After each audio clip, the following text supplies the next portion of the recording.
Sometimes family isn't found at the dinner table. Sometimes it's found in a song. Today, I honor my cousin. Born August 5th, 1960, he's a prolific poet, lyricist, music publisher, and producer.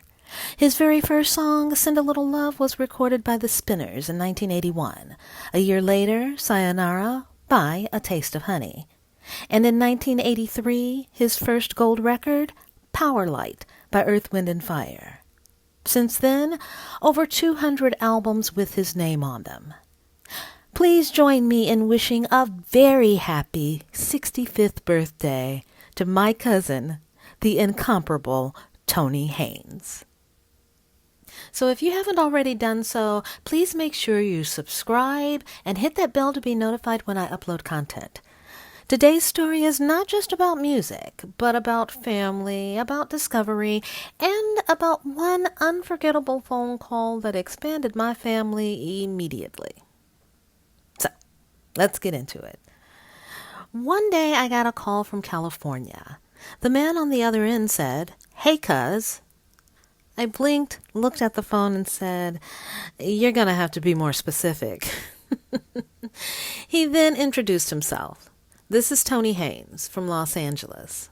In addition to the aforementioned accolades, Tony Haynes co-wrote My Sweet Delight for Jennifer Holliday with Maurice White and David Foster, Walking the Dog for Karen White with Jimmy Jam and Terry Lewis, Getaway, a #1 R&B hit for Bobby Brown with Teddy Riley, She's on the Left for Jeffrey Osborne, and Hyperactive for Robert Palmer.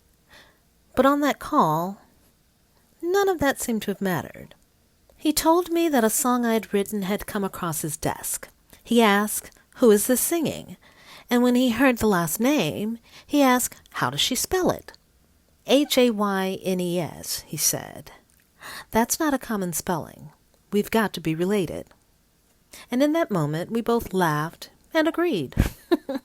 I said, "Well, nice to meet you, cuz." A few months later, that song, called I Do, won first place in a songwriting competition. I was running late from work and missed the actual announcement, but when I walked into the room, people were whispering, "That's the girl Tony Haynes said was his cousin." They all assumed I'd won because of him. But let me be very, very clear. Tony was not a judge. He had nothing to do with the selection. There was no nepotism going on there. The song stood on its own. But now I was dying to meet the man behind the voice, the cousin I never even knew I had. I finally made it to the room where the ceremony was held, and I asked someone, "Is Tony Haynes still here?" They pointed and said, "He just went that way." I followed the direction and walked into the lobby, and there, across the room, stood a tall, dark-skinned man with an eye patch and a face that looked just like my dad. I walked right up to him and said, "You're Tony Haynes." He smiled and said, "Yes, I am." I shook my head and said, "I don't know how we're related, but we have to be. You look just like my dad." And just like that, family found family through music.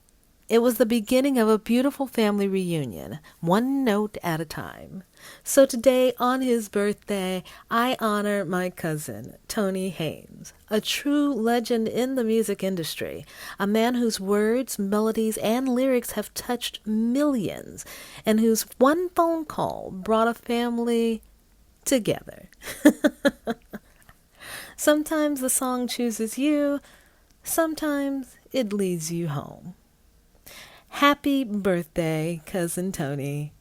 Thank you so much for reaching out. If you enjoyed this tribute to my cousin Tony, drop a happy birthday in the comments for him. And please don't forget to like, comment, subscribe, and share for more stories beyond the songs that have shaped our lives.